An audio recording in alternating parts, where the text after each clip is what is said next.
Good afternoon, everyone, and welcome to this panel discussion on anti-discrimination and diversity.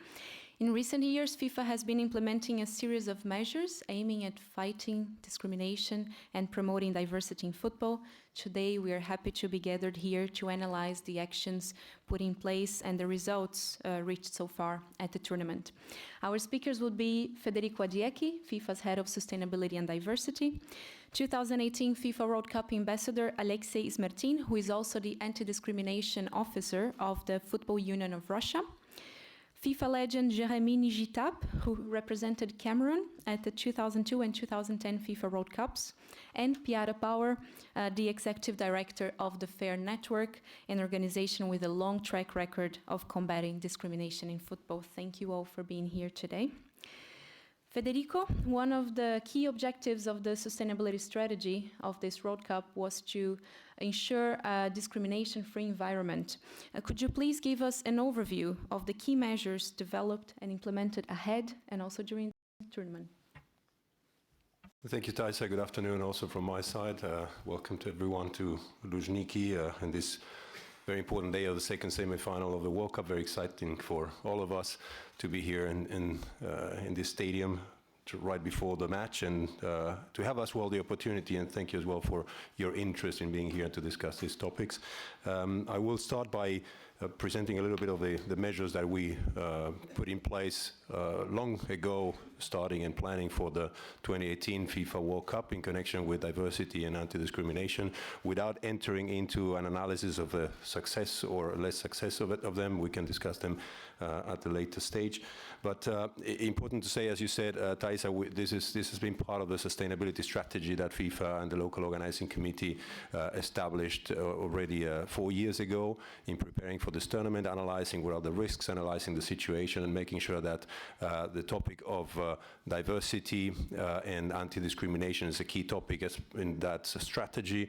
We have set up a very comprehensive and concrete plan to address possible issues and to make sure that this World Cup is the most inclusive World Cup possible, making sure that every fan coming to Russia and every fan attending the World Cup would feel in a safe environment and welcome and would not be subject to any sort of discrimination. And in case there were some discriminatory cases happening, we would have the measures in place to be taken to address them.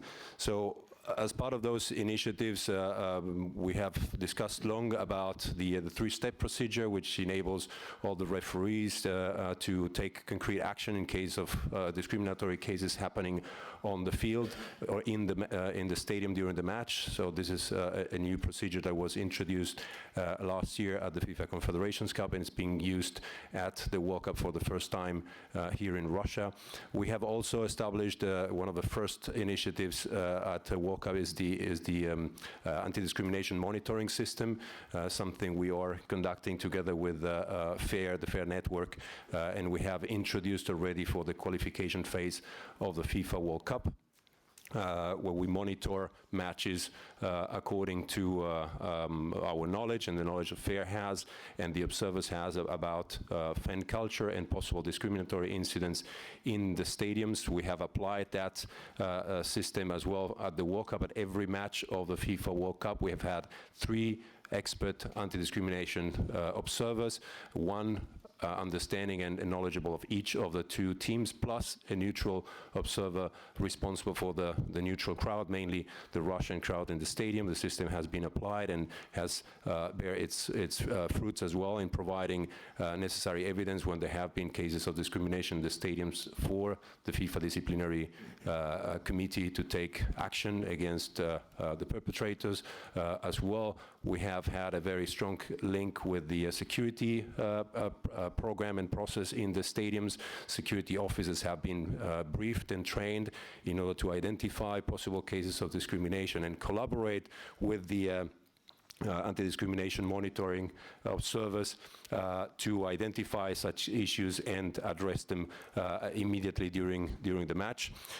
We have as well, as part of the educational programs in the lead up to the World Cup, worked with schools and universities here in Russia in the preparation of training program and educational programs for school kids and different ages on the benefits of diversity and anti-discrimination. We have used to that effect as well the experience of FAIR with their anti-discrimination practices and all the guides that have been existing and that we have applied as well for the training of our own people. When it comes to training, we have trained more than 40,000 people. This includes volunteers, this includes security officers, this includes personnel, FIFA and LOC staff, food and beverage concessionaire on the benefits of diversity, on how to treat people according to our standards, according to our zero tolerance on discrimination, and this has as well bear its fruits in the relationship that we have seen between us, FIFA, LOC, the organizers side, and the fans coming to the stadiums at this World Cup. And in addition to that, we have had some communication initiatives set up. We have certainly seen them in the stadium before every match with videos raising awareness about diversity and anti-discrimination, with expressing our expectations. You've seen as well the quarterfinal matches of the World Cup. Again, another opportunity for us to communicate our stance against discrimination at the FIFA Anti-Discrimination Days with the involvement of the players, of the captains, and players of the national teams. And also, and perhaps last but not least, two additional topics. One on accessibility. We have had a very comprehensive accessibility program to make sure that people with disabilities had the best possible experience at this World Cup. This has been the most comprehensive one and most successful one we've ever seen at a World Cup. I'll speak about it, more about it later. And in addition to that, something which definitely relates to the work that you, as media representatives, are doing. You've heard of our FIFA policy on human rights and our statements on the protection of human rights for human rights defenders and media representatives. And you have seen that we have set up as well a complaints mechanism for possible cases of violations of human rights involving journalists that you and your colleagues, as well as human rights defenders, had the opportunity to use during the World Cup. It is not just for the World Cup, but it is in general for all FIFA-related activities. Has been used, and I will be glad as well of speaking about it if you have any questions in this regard. So as you can see, it has been probably the most complete anti-discrimination diversity program we've ever set up for a FIFA World Cup. We are very pleased with the results. That's what I can anticipate, but I will speak about it more later on. For the time being, I think it is enough to give you an overview of what has been happening over the past 4 years in connection with this event. Thank you, Federico. Let's hear a bit from our footballers now, literally, because Alexey just came back from the Red Square Legends match. I heard the score was 9-9, so football won.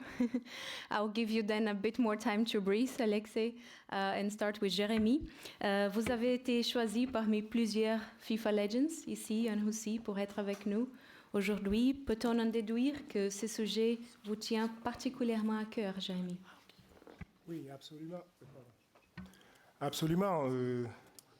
Ceux qui ont connu ce genre de situation savent à quel point cela peut être difficile. On se pose des questions. Pourquoi moi? Quel est le problème? Je suis donc très heureux d'être ici pour parler de cette question. C'est un début. Mais je constate que on parle beaucoup plus aujourd'hui que par le passé. Les joueurs, les entraîneurs, la FIFA, les ONG ont se sont emparés de la question. Le football peut faire beaucoup pour le respect de l'unité. Et je crois que tous ici, que ce soit les footballeurs, les entraîneurs, les médias, nous devons tous se mettre ensemble pour condamner ce fléau qui mine le football. Merci. Merci beaucoup. Alexey, я не говорю по-русски, so I will ask the question in English, but please feel free to answer in Russian. We just watched a video with beautiful images of this World Cup showcasing fair play, respect, unity between people from different backgrounds. However, we know that the build-up to the event was not easy, with questions raised in regard to discrimination. Can you give us some concrete examples of what Russia has done to ensure a warm welcome to all the fans here? Do you mind if I speak Russian? Please do. Yeah, is it okay? My English is good enough, but you know, I'm here in Moscow, so... Пожалуйста. Спасибо. Спасибо большое. Вы уже сказали о сегодняшней игре на Красной площади. И это как раз доказательство. Причем я в шутливой форме могу сказать, что мы сыграли 9-9, что является равенством, потому что, на мой взгляд, равенство – это залог успеха, причем во всем, в любой сфере деятельности. Прекрасная игра, и действительно то, что мы сейчас наблюдаем на чемпионате мира, это... Я, конечно, возможно, субъективно сужу, но когда я общаюсь со всеми своими товарищами по футбольному полю, не говоря уже про болельщиков, не говоря уже про фанатов из России, а имею в виду прежде всего бывших игроков, с кем играл, вот, в частности, с Geremi мы играли в Челси, Дюгари вчера прекрасно говорили про чемпионат мира, все в полном восторге, действительно, от той организации, от той атмосфере. Мне это было понятно, и когда год еще назад, чуть больше, мне доверили этот пост офицера по борьбе с дискриминацией и расизмом, я нисколько не сомневался, хотя понимал, что много будет вопросов по отношению к чемпионату, к организации, к дискриминации. И приходилось действительно объяснять и ждать чемпионата мира, дабы доказать на деле, что мы можем проводить на самом высоком уровне. Я сейчас не беру даже успех нашей сборной, я беру именно прежде всего организацию, оргкомитет, как работает, как правительство, как волонтер. У меня сын волонтер, он выносил флаг Марокко. У меня супруга рядом стояла, она прослезилась, будто бы вышел играть на поле. Вот понимаете, он вырвался туда, и он целый месяц, сейчас не покладая рук, работает вот именно здесь, в Лужниках. Не это ли доказательство того, что все те, кто каким-то образом любит футбол, сопричастны к этому действию и всячески способствуют, чтобы люди, приезжающие сюда, потому что многие не знали Россию. Я не говорю опять про футболистов, у меня сомнений не было. А я человек, который привык именно делом, то есть ногами, там, головой доказывать, а не каждому объяснять, ждал его, чтобы сейчас просто-напросто все видели, насколько действительно на высокого уровня проведено. А работа была проведена огромная просто, потому что, если не ошибаюсь, с сентября 2017 года Россия первая страна, которая запустила систему мониторинга в национальном чемпионате. То есть у нас на матче повышенного риска такие бывают бесспорно, потому что исторически существует дерби между, например, Спартаком и Динамо, между Зенитом и ЦСКА. И мы знаем, что болельщики будут себя вести чуть агрессивнее, чем обычно, потому что зачастую это некий инструментарий для того, чтобы вывести из себя соперника, дабы добиться результата. Я был глубоко убежден и всем всегда утверждал, что посмотрите, те же болельщики и ЦСКА, и Зенита, и Спартака, появившись на стадионе на чемпионате мира, будут болеть за нашу сборную едино, потому что это уже другой немного формат. Это субкультура, которая ими движет. И то мы поработали с ними, мы провели семинар после первого круга. И сразу объяснив, потому что зачастую некоторые моменты, которые они просто не понимали, что это нельзя делать, что это некий такой обучающий курс был. И если посмотрите статистику, то в локальном чемпионате во втором круге гораздо меньше было инцидентов, гораздо меньше, кратно причем. И это тоже наша работа. Так вот, как раз возвращаясь к мониторингу, наблюдатели профессиональные, те, которые, если не играли в футбол, то понимают футбол, присутствуют на стадионе, и мне предоставляют в конце игры рапорт, который я уже как офицер по борьбе с дискриминацией отдаю в контрольно-дисциплинарный комитет на рассмотрение его. То есть это та система, которая работала, и действительно она функционировала, и мы успешно весь сезон двигались в этом направлении. Потом Fan ID.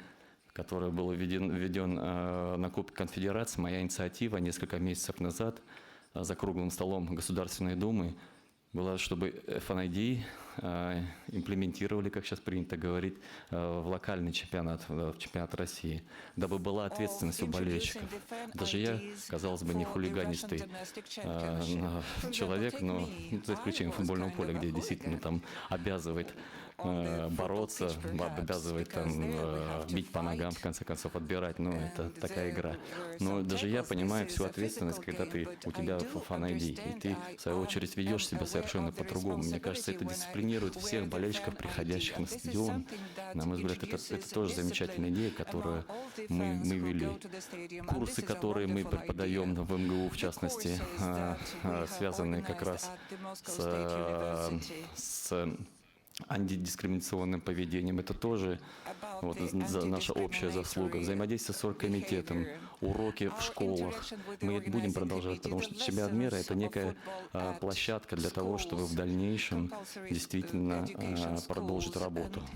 Вот если так вкратце ту работу, которую мы проделали. Если что-то я упустил, может быть, вы мне все равно дадите слово же, верно? Позже.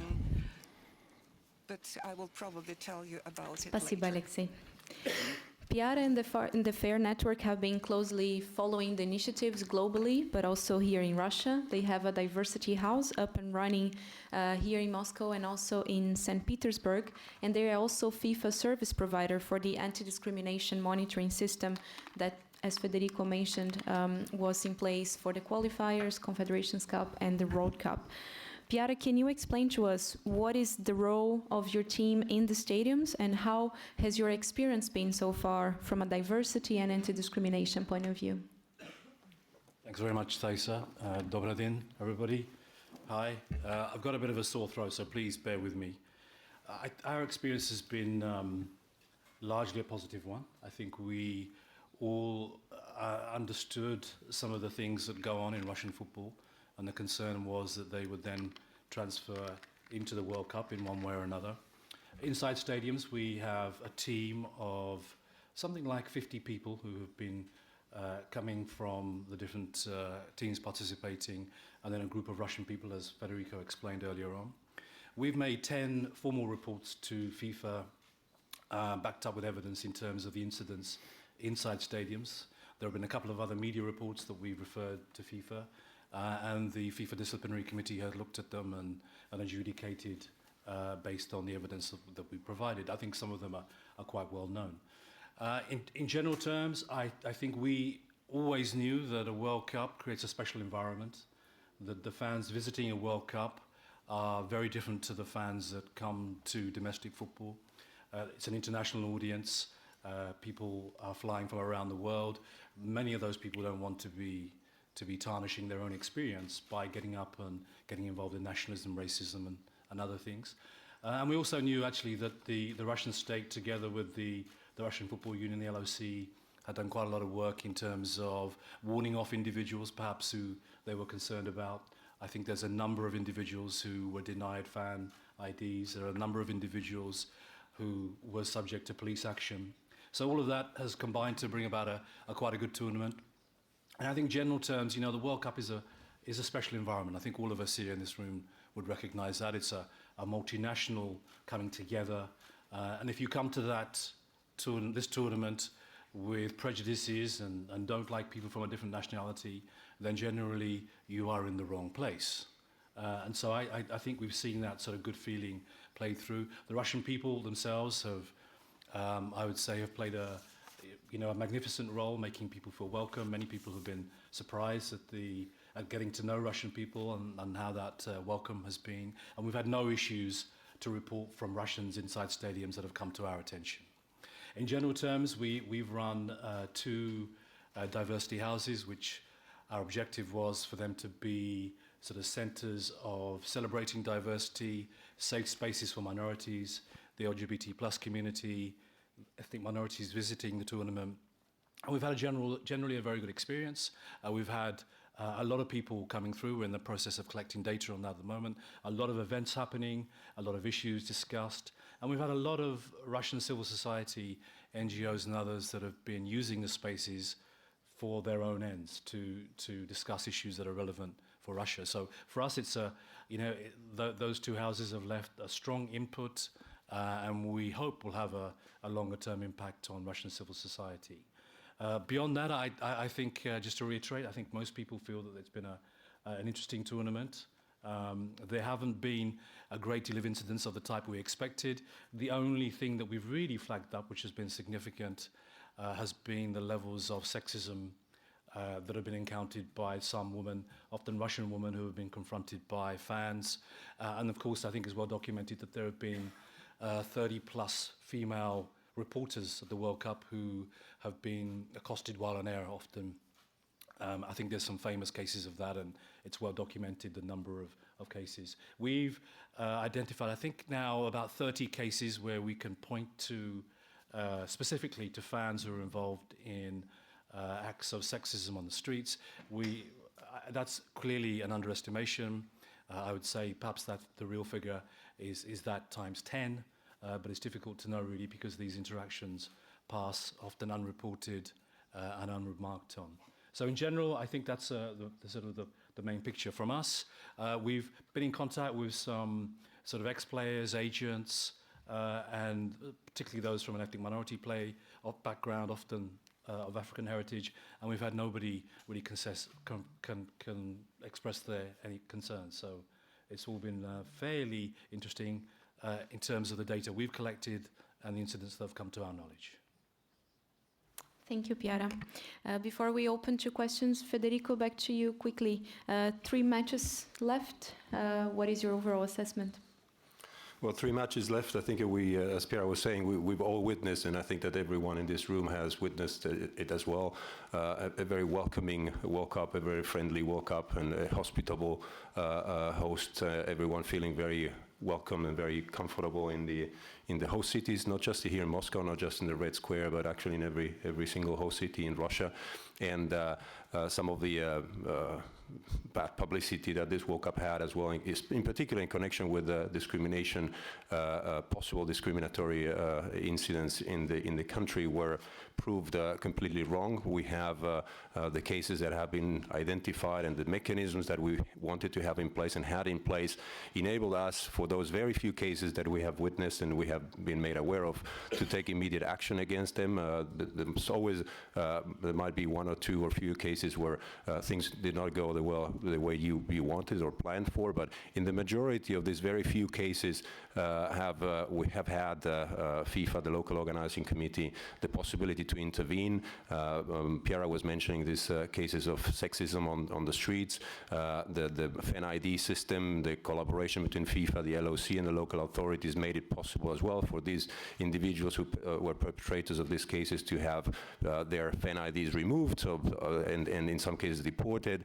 Some of these individuals were made, cases have been very visible in the host countries, and even some of them lost their jobs. So there has been a lot of debate about this few cases compared, if we bear in mind that we have 1.5 million fan IDs distributed to the country, with over 700,000 international guests coming to Russia. The numbers of incidents that we've experienced has been very low, and as I said, the mechanisms that we had in place and set up in place as part of our strategy helped us address them in the best possible way.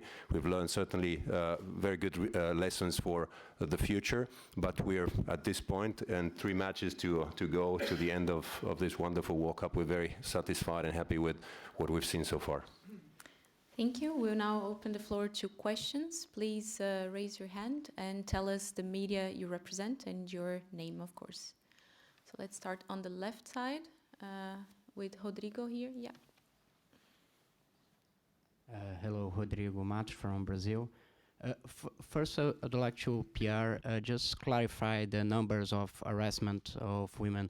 It was 30 reporters and 60 in total that it was reported. Is that right? Now, we have gathered evidence of 30 incidents where people have accosted generally Russian women on the streets, but sometimes other fans.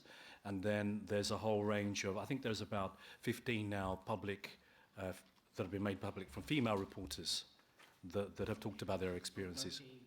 Yeah, well, we expect actually that the female reporter incidents are true because they often feel empowered to talk about it. But, you know, Russian women walking down a street being accosted by two guys who are here for as fans, that's the sort of thing that goes unreported. So we think there's many, many more, perhaps up to 10 times more. Okay.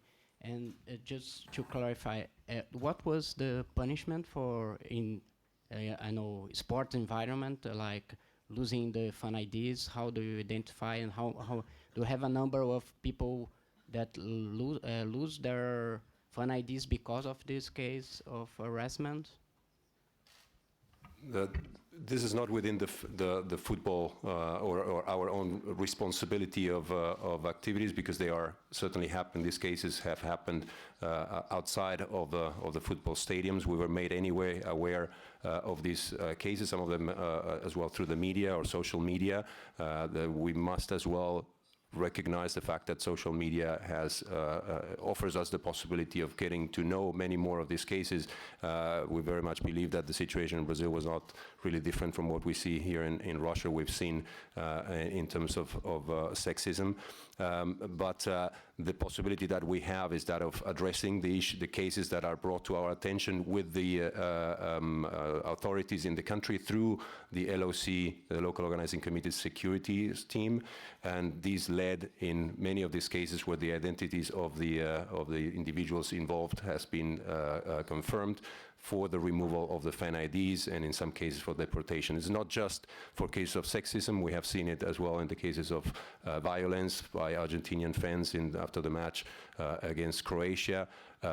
These cases have been reported to our attention. The information has been shared with the LOC security and, of course, with the Russian authorities, who have then taken immediate action to remove the fan IDs from them, which in many of the cases means you have no visa to stay in the country.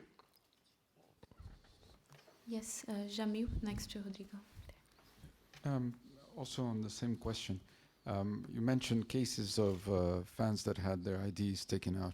Do we have numbers for this? I know it's not you that take this out, but since you mentioned, do we have numbers of people who had their fan IDs withdrawn? I don't have That's more with the Ministry of Communication. I know, but they won't communicate.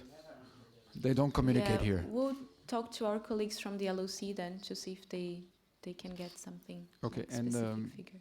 just Yep, a follow-up go ahead. still, on the case of the fines, and I don't know if you're going to still show this, or is there any plan? What was the total amount of fines you have been applying, and why is it that coming with a different brand, bigger fine than humiliating a human being? Thank you. Sorry, Jamil, I didn't understand the last part of your question. So you say, why is it what? For example, the Croatian beer issue. Why the differences in what was the biggest fine? size? It was the biggest fine you implemented, as far as I know.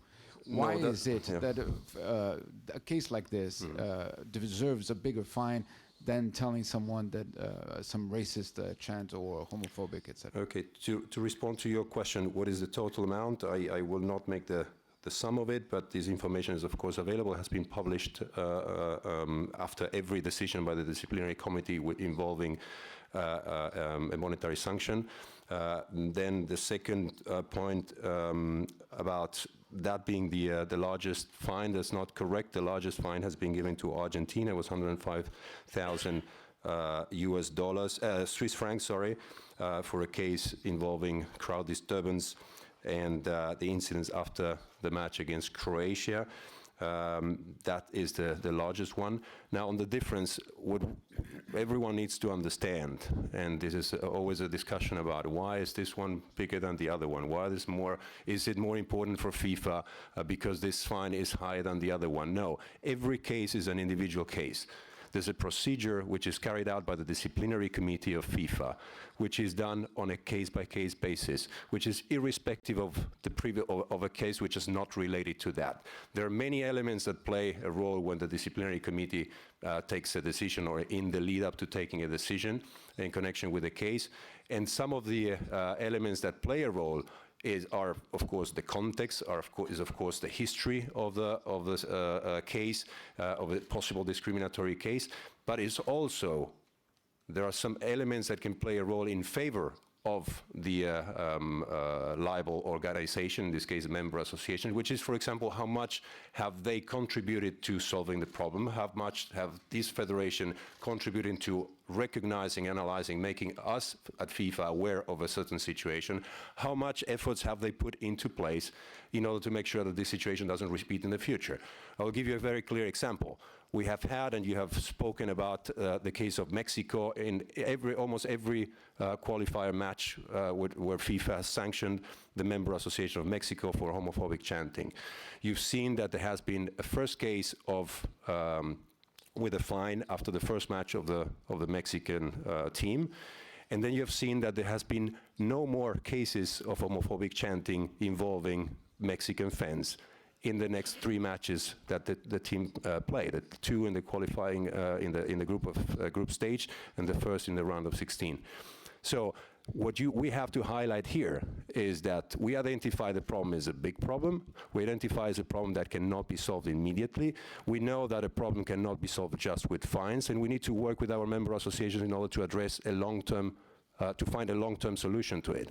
So how do we do that? We do it with through an interaction with them, and we've seen the strong efforts of the member association of the Mexican Football Association in order to address this issue very clearly in a very concrete manner, with campaigns, with dealing with fans through the media in the country, in order to make sure that this doesn't repeat in the country during the World Cup. And we've seen that despite this only one incident that happened at the first match, and despite the fine that we have applied to them, the elements of the work that they have done have played a role in making sure that that fine is not higher. So it is always very easy to compare numbers, but those numbers do not reflect the total reality if you don't want to understand the individual cases. And there is enough information, as I'm telling you, in order for every individual case to be understood individually. And this is the role of the disciplinary committee, not to compare how much a member association got for a breach of commercial responsibilities when they are discussing a discriminatory case. So that's the explanation. That's why you might find differences now and also in the future. That doesn't mean at all that FIFA doesn't take this matter seriously. That doesn't mean at all that the case is not taken seriously and with the support of experts in the field. Okay, next question here. Bonjour. Je suis Sylvain Kwambi du site internet www.pressport.com au Cameroun. Je voudrais justement insister sur cette question de la discrimination. La FIFA, c'est toute une organisation qui parle certes du football, mais à côté du football, la FIFA a développé le côté entertainment. Et ce côté entertainment, ça renvoie aux supporters, ça renvoie aux journalistes aussi qui doivent relayer. Et le sentiment, c'est que la question discriminatoire ne prend beaucoup plus en compte que celle des joueurs sur le terrain. Je pense qu'aujourd'hui, la Russie, à travers le concept Fan ID, est un véritable exemple de ce que la Coupe du Monde, c'est une grande fête et on doit laisser les gens migrer parce qu'ils doivent vivre cette fête. Par contre, dans d'autres pays, il y a un réel problème, surtout l'Afrique qui subit cela. Il est très difficile pour des supporters d'entrer dans l'espace Schengen lorsqu'il y a par exemple une Coupe du Monde ou une autre compétition. Les journalistes aussi ne sont pas épargnés par cette question discriminatoire. Il est extrêmement compliqué pour un journaliste africain, particulièrement de l'Afrique noire, d'entrer dans l'espace Schengen pour couvrir une compétition internationale organisée par la FIFA ou alors par un congrès organisé par la FIFA. Est-ce que la FIFA prend en compte cette discrimination qui est vécue par d'autres maillons qui intègrent toute son organisation ou ça ne se limite qu'à une simple question de joueurs sur le terrain? Maintenant, la question à Geremi Njitap. Vous êtes un joueur et vous savez, vous êtes mieux placé pour savoir ce que c'est que la discrimination et le racisme sur les terrains. Aujourd'hui, en tant que président d'un syndicat qui défend la cause des joueurs, à travers non seulement le Cameroun, mais aussi à l'international. Quelle est la perception aujourd'hui que vous avez justement de cette question-là lorsque vous étiez joueur et maintenant que vous êtes responsable avec toutes les avancées et les débats qui se font autour de cette question. Merci.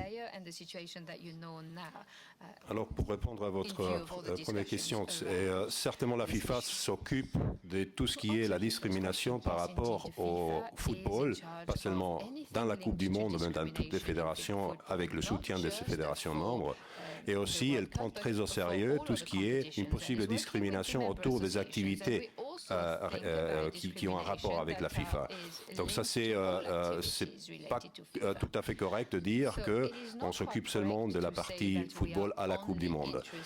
Évidemment, quand il y a une compétition FIFA, et c'était le cas aussi en Russie, tous les journalistes qui ont été accrédités par la FIFA ont reçu aussi un fan ID et la possibilité d'accéder à la Russie, de rentrer en Russie sans un besoin de visa. Donc ça démontre aussi que le pouvoir du football, et quand il s'agit des activités liées à la FIFA, on a la possibilité de participer, que tout le monde soit présent dans une compétition telle que la FIFA, n'importe de quelle origine soit cette personne, de ce journaliste il soit. Après, quand il s'agit des cas de discrimination ou une possible discrimination au sein de nos fédérations membres dans différents pays, nous travaillons évidemment avec les fédérations membres. Nous avons préparé et créé un guide des bonnes pratiques pour la lutte contre la discrimination et pour la diversité dans le football. On a passé ce guide et on travaille avec nos fédérations pour qu'ils puissent utiliser ce guide dans la lutte contre la discrimination dans leur propre pays. Et on donne dans des cas spéciaux, et c'était le cas pendant la phase de qualification de la Coupe du Monde, là où il y a eu des cas de discrimination et des sanctions de la part de la FIFA. On a travaillé spécifiquement avec ces fédérations qui ont été sanctionnées par la FIFA pour essayer de les aider à trouver des solutions aux problèmes. J'ai mentionné auparavant le cas du Mexique. C'était une des fédérations avec lesquelles, parce qu'elles étaient sanctionnées par la FIFA à cause de cas de discrimination, on a travaillé avec eux très étroitement pour essayer de soutenir dans ces démarches. Alors après, il y a certainement des situations où même le pouvoir de la FIFA est limité. Il y a des conditions d'immigration qui existent et qui nous on peut pas dans certains cas faire un bypass de cette situation. Mais quand il s'agit des activités comme la Coupe du Monde, vous étiez capable de rentrer, d'arriver en Russie sans besoin d'un visa, sans besoin de passer par des procédures très compliquées parce que vous étiez accrédité en tant que journaliste pour la Coupe du Monde. Dans les cas où il y aura dans des futurs des situations, des fan ID, ça c'est quelque chose qu'on est en train aussi d'évaluer. Les organisateurs locaux au Qatar ont déjà annoncé qu'ils sont en train d'étudier l'expérience russe pour le fan ID et essayer de l'utiliser aussi au Qatar. Je pense que ça sera aussi le cas.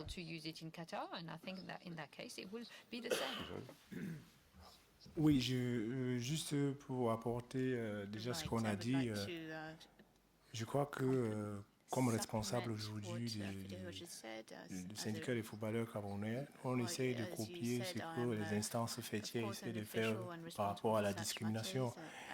Nous essayons de condamner la discrimination dans toutes ses formes. Ça, c'est le message que nous passons aux jeunes. Mais par contre, nous prônons et on encourage la diversité parce que nous savons très bien que la diversité, c'est une force. C'est une force. Et c'est un levier de développement dans la vie en général et de progrès. Merci. Rob here. Hi, Rob Harris from Associated Press. Two parts. One, Federico. We regularly ask for every single disciplinary case to be published, and we're completely rebuffed in that request. Can you make a commitment here today that every single disciplinary case that passes through your department, every anti-discrimination case, you will publish from whichever tournament, whether it's beach football or the Men's World Cup, the Women's World Cup, the Under-21s, anything? And secondly, on an actual issue, given your strong self-proclaimed commitment to fighting the cause of discrimination, does it anguish you the fact that the way the Chechen leader was able to sort of use the World Cup to as some say, sort of help boost his own image, despite many concerns from human rights groups about the conduct of in Chechnya, when it was a venue approved by FIFA to allow Egypt to be based there. Thanks. First of all, to clarify, it is not that the disciplinary cases goes through my department. I'm the head of sustainability and diversity, and the disciplinary cases go through, in first place, are managed, the administration, by the disciplinary department, and the decisions are made by an independent body, which is a disciplinary committee. So they are the ones who know all the details of the procedures, as well as the disciplinary department at FIFA, who supports them. And definitely, when it comes to the publication, I think it has been the case in the past that the cases of disciplinary measures taken against a member association have been published.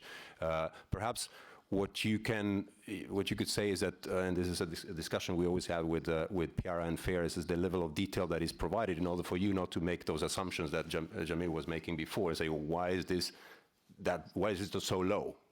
We just hear a number, and I think that there could be more done by FIFA in terms of, and the disciplinary committee in connection with our media department, making sure that there is more information provided publicly about all those elements and the context and why the decisions are made, so that you have to speculate a bit less, and then your speculation will always go certainly against FIFA, and therefore we want to provide more information for you to speculate less on that. It would be in our interest. So I agree with you that could be a step forward.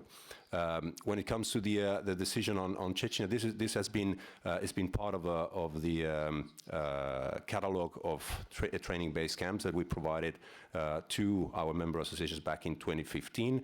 So the link that you make with our human rights policy or the human rights commitments, the human rights policy was published at a later stage. The information had already been released to our member associations, and in any case, what our human rights policy says and our commitments are aligned, is the alignment with the UN Guiding Principles on Business and Human Rights.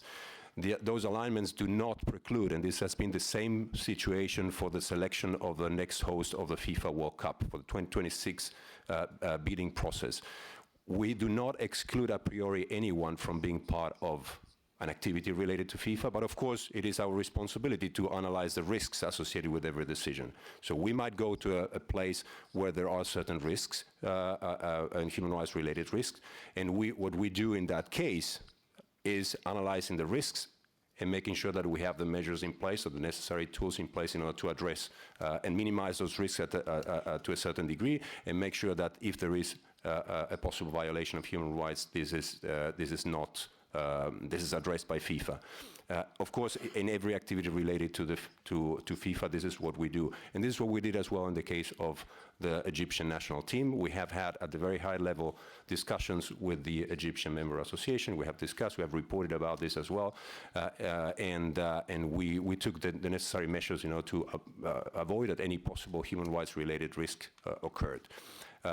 In addition to that, and if you would make then the link to what happened last year, FIFA has been very clear about its position against the discrimination of the LGBT community in Chechnya and in other parts of the world. We've been very vocal through our Secretary General in condemning that situation, condemning any possible attempt to undermine the rights of any group, including and in particular the LGBT community. Okay, Ben here. Ben Rumsby from the Daily Telegraph newspaper. Another question for Federico, but if any of the other panel members want to chip in as well, they're more than welcome. Why has FIFA been giving a misleading impression of the scale of discrimination at the World Cup by not publishing some of the sanctions that have been issued? Does that fit in with FIFA's transparency agenda? And also, you spoke about how some of the sanctions and some of the fines are based on whether the teams are countries are cooperating with fighting discrimination. But then we've got a country like Croatia, which has, yet again at this World Cup, banners, fascist banners, which you chose not to make public, that they'd been warned about that. And yet they just get away with a warning despite their horrendous track record. They've been forced to play games behind closed doors as a result of this, but yet FIFA just give them a warning, which is the lowest sanction. Can you explain that? Yes, of course I can explain that. And if you listen to me before when I was responding to Jamil, I think it is clear that every case is an individual case. The fact that there have been cases of sanctions, stronger sanctions against Croatia, doesn't mean that the cooperation between those cases and the moment where this new incidents happened has not been positive. The case that you make reference to with regards to FIFA's transparency in first place, we have communicated about every single case where there has been a sanction, when there has been a fine. This was the previous request about understanding what is the scale of fines applied to member associations during the World Cup. We've done that. The case you make reference to is not a case of these 3 banners that have been displayed by there was the one banner that was displayed by a Croatian fan. The reason why there was just a warning and not a monetary sanction is because the identification of that banner, even before our own monitoring system and our own security system was put in place, the identification of that banner came from the security officers of the Croatian Football Association. So this is the type of elements that play a role in a normal disciplinary procedure, which, as I was responding to Rob, perhaps additional information in terms of how we get to the final decision in a disciplinary case would help avoid this type of speculation, this type of judgment that FIFA is not transparent, that you do not care about discriminatory cases. That's not true. That's not the case. But there are some elements that play a role in those decisions, and this was definitely the case why, the reason why, to this particular case, there was just a warning. There was a warning because the identification was coming from the member association itself. So it is not something that the member association was supporting. It was not something that the member association wanted to hide, but on the contrary, even before, and we have a very good system to identify things, even before these things have been identified by our own system, the Football Association, the security officers contacted our security officers, the banner was immediately removed, and then we had the possibility to continue the match, and that's why the application of a warning. Yeah, I would like to compliment, you said? Yeah, just to pick up on that, I think there are a couple of issues here. The first of which is the continuity of action that we see from different international governing bodies. I mean, Croatia has been sanctioned numerous times by UEFA. There's a big sanction outstanding. FIFA has also sanctioned them on a number of occasions. So I think it's our observation that there needs to be a more coordinated approach, because otherwise you have an association that gets away with the similar things at different tournaments continuously. And I think with Croatia this has been happening for 10 years or so. And this is something that I think, you know, whether it's Croatia or whether we give an example of Mexico, for example, you know, of what offences they commit in CONCACAF competitions, for example, and then how that action that's taken there is continued by FIFA. So, and it's unfair, of course, perhaps to pick up on these 2 associations, but there is a big issue there. There is a gap that the associations are then taking advantage of, perhaps, in terms of arguing their case. Some of their fans are definitely taking advantage of that, and we see them as consistent offenders in whichever competition they're playing in. That's something that needs to be addressed in the future, I think. And I think there are also some gaps in the regulations, the FIFA regulations and the regulations of other international governing bodies. Homophobia, for example, does not have the same status as other discriminatory incidents. Now, that's something that we've talked about quite a lot. It's something that there's changes ongoing. But again, you see some of the Mexico fans, for example, getting away with things that they wouldn't get away with if they were involved in racism, for example, as opposed to homophobia. So there are a few gaps that have been identified that we've agreed to take action on going forward that I think I hope will make things a bit easier, and the deterrent effect of something like the observer system will have more impact going on into the future. Euro 2020 in Croatia's case, CONCACAF competitions in Mexico's case. Perhaps to to the understanding of what the level that homophobia is not of the same level of racism, for instance, under FIFA's view. That's not correct. We have definitely a gap in one of the regulations, Article 58, which is being addressed, and because this is coming from a previous version of the disciplinary code, which did not include the word homophobia or discrimination based on sexual orientation. But as you all know, Article 4 of the FIFA statute, which is the constitution of our organization, clearly determines that any form of discrimination, including homophobia, is not tolerated, it is not accepted. So whether we do it through an Article 58 or whether our disciplinary committee takes decisions based on Article 67, in the end the principle remains for FIFA the same: any form of discrimination is not accepted. Thank you. Last 3 questions. First one here. Moi. Monsieur Federico, bonjour. Richard Narak, journaliste camerounais. Hier, la FIFA a publié une sanction contre un membre du staff de la République de Croatie, d'une amende de 15 000 francs suisses, quelque chose comme ça, et parce qu'il a donné des mots qui n'étaient pas bien suite à la victoire de la Croatie sur la Russie. Et je voulais savoir jusqu'où vos sanctions, parce que je pense que les sanctions pécuniaires que vous donnez ne sont véritablement pas plus importantes. Est-ce que la FIFA ne peut pas aller jusqu'à extrader un membre d'une fédération qui a eu de tels actes, parce que ces propos étaient vraiment très graves, et je pense que l'amende de 15 000 francs suisses, c'est vraiment rien par rapport au préjudice moral que peuvent subir les Russes. Par exemple, quand il dit « cette victoire c'est pour l'Ukraine, cette victoire c'est pour le Dynamo », est-ce que vous ne pensez pas que c'est des phrases qui peuvent aller au-delà de la compétition? Et une dernière question pour vous trois. Est-ce que vous avez déjà tous été victimes de racisme? À tous. Alors, en premier lieu, on parle ici d'un cas d'ingérence politique ou d'un cas politique plutôt que discriminatoire, donc je ne me sens pas à 100% censé de répondre à ça ou avoir la capacité de répondre, mais en tout cas la décision de la FIFA n'est pas, pour nous c'est pas possible d'enlever le droit pour une personne d'être dans le pays. Pour nous, ce que nous pouvons faire, et ça c'est notre contrôle, c'est l'accréditation.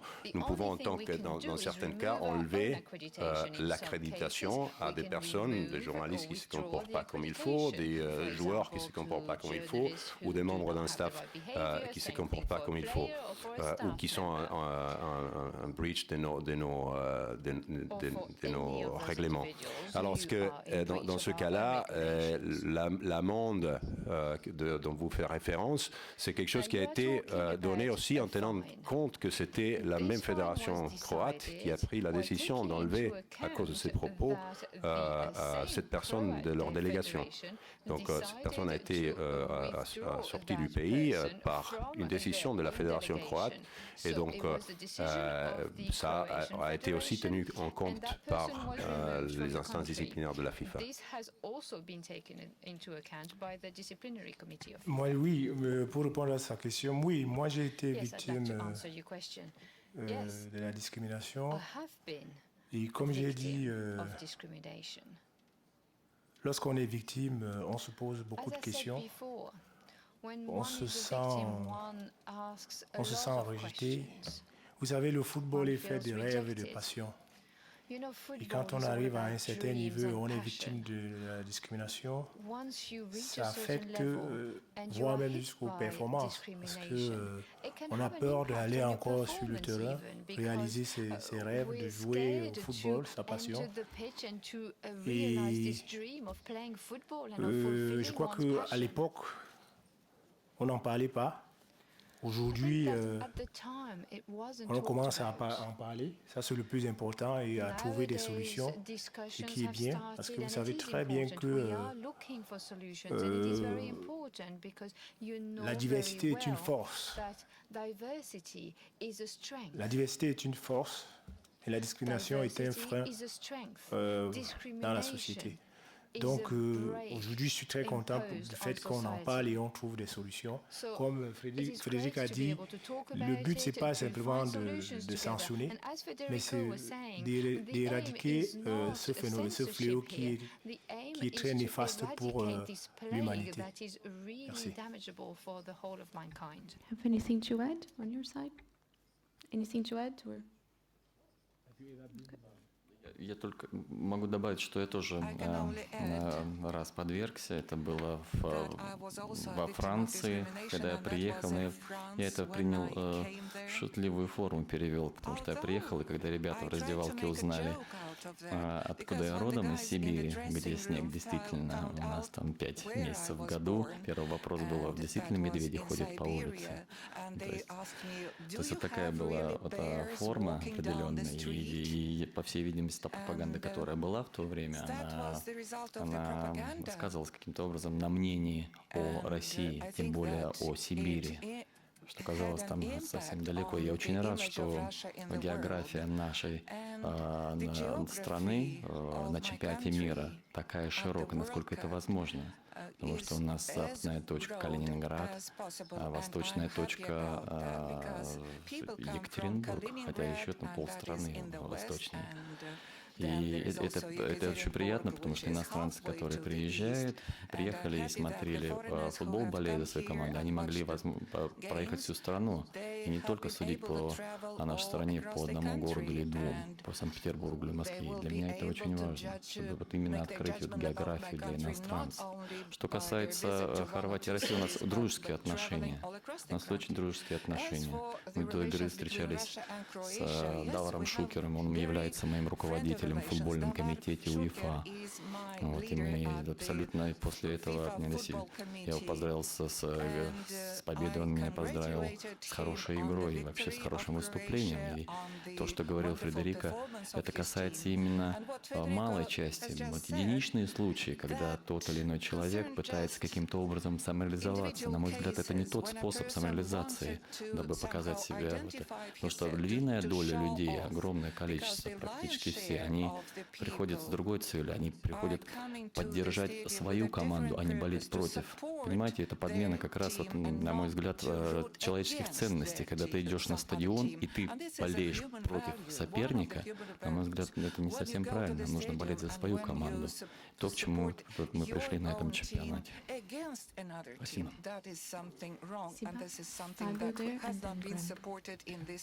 Fábio Aleixo, Folha de São Paulo from Brazil. First, a question to Alexey. Alexey, if you said that we implemented the Fan ID in the Russian Premier League, if how is this process going? And the other question is, much was talked about the behavior of fans and everything, this anti-discrimination, homophobia, but we have seen also some bad examples, if you can do this, because of the fines applied by FIFA, by players like from the Switzerland that made political gestures against Serbia, and the Croatia Vida and the assistant. So maybe the communication with fans should be good, I think, because there is improvement. But the players, you think they know the real role that they have, how they measures and gestures can make some situation bad? Because like the words of Vida maybe can do something bad against the Croatian fans here. What the Shaqiri and Xhaka did could lead to a fight inside the stadium between the Serbian and Switzerland fans. So, do you think the players know their real role in this anti-discrimination fight? Thank you.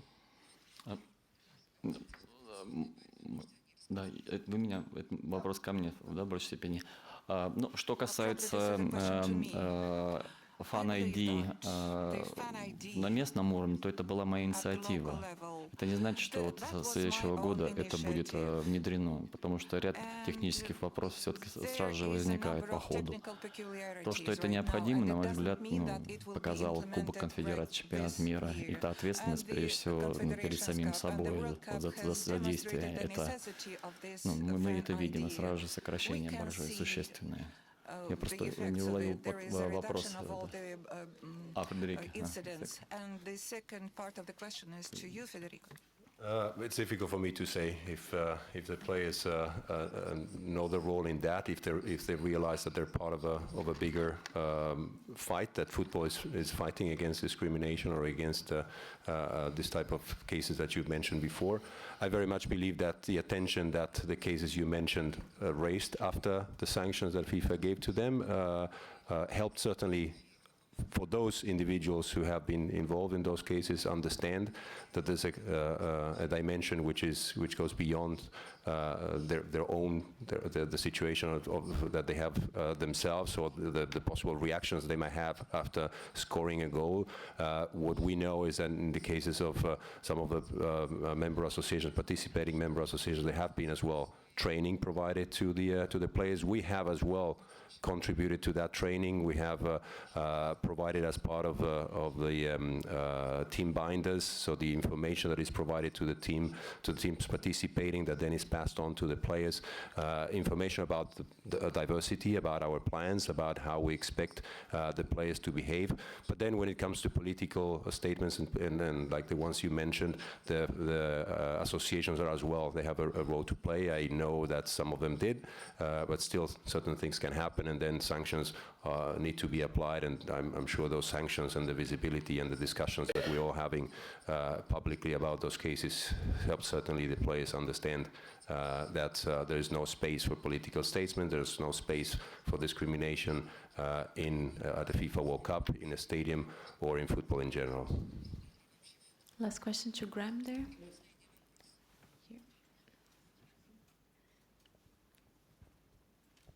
Thank you. Graham Dunbar from Associated Press. A question for Federico, maybe also Alexey as well. Federico, there's an event you'll be speaking at tomorrow, an LGBT plus event, where the organisers say they've had bookings at hotels cancelled when the hotels realised who they were.